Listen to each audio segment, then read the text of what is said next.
Kamala Harris is now trying to do damage control for her ridiculous nonsense when it came to a student's comment about Israel. She was at George Mason University. One of these, far left woke college students made some comment about Israel, and she had an absurd response that she's still now trying to clean up. Here's the clip.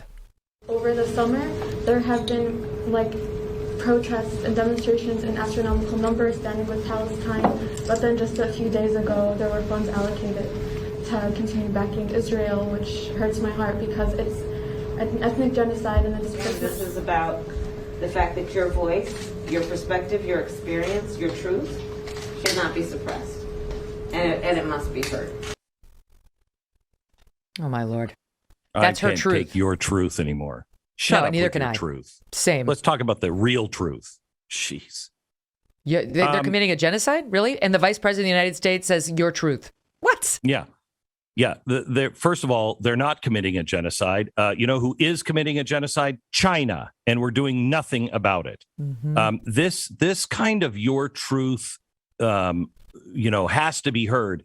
Well, what about the people who, like me, could go into a university and say, that's not true about Israel. In fact, Israel is one of the more amazing countries in the world for what they have done for progress and society and medicine and everything else. They are completely alone. They're being attacked all the time. And what would you do if they were lobbing rockets at your house? What would you do? Would you say, oh, you know what? Let's sit down and talk to these people when they clearly say we want to kill you and make sure you can't live here? I don't know. But my truth can't be heard. That's exactly right. So, Glenn, can I tell you? So it's so absurd. Of course, on Israel, that's where she decides to say this nonsense, right? Your truth cannot be suppressed. She goes on to say, our goal should be unity, but not uniformity. Unity should never be at the expense of telling any one person, for the sake of unity, you be quiet about that thing.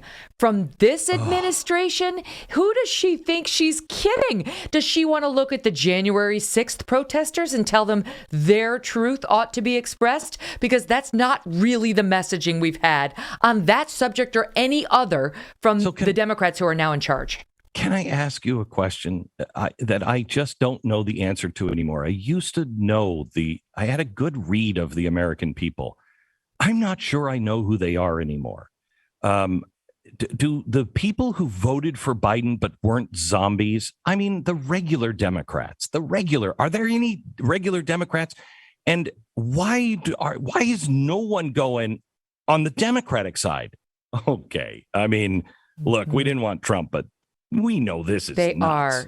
I do know the answer to that because, look, if there's one advantage of living, and I live in a blue state, and I've been in New York for almost my entire life, a little stint in Illinois, also very blue, it's that everyone I know is a Democrat. Like every single friend I have, I've got like 2 Republican friends.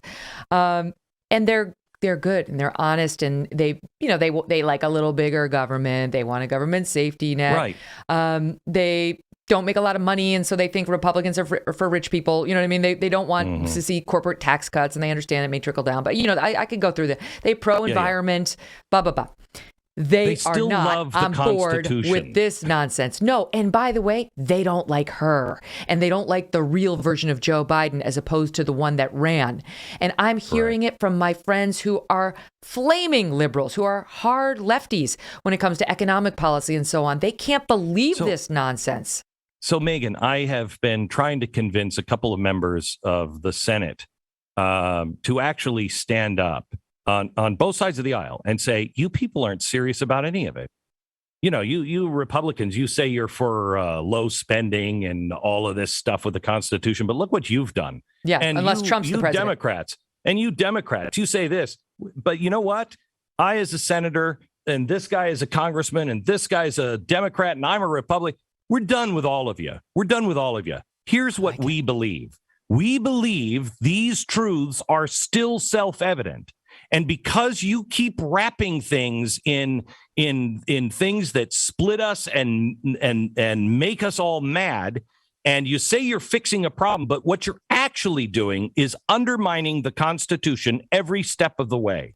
So I'm not going to talk to you about your policy proposals if it violates the Constitution in any way, because the only way out, the only way to be able to unite this country again is to unite on what we originally united on.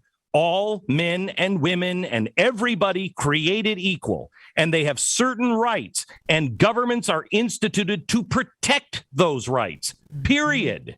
Not to protect me. When Joe Biden says, well, I just have to keep everybody safe. No, you don't. That's not your job. And I know this sounds really horrible, but this is what happens when you go to war. When something is really bad, people choose to go to war. When we went to World War II, we said, we're willing to die so my children will have the right to live and live the way they want to. That's the same thing with COVID.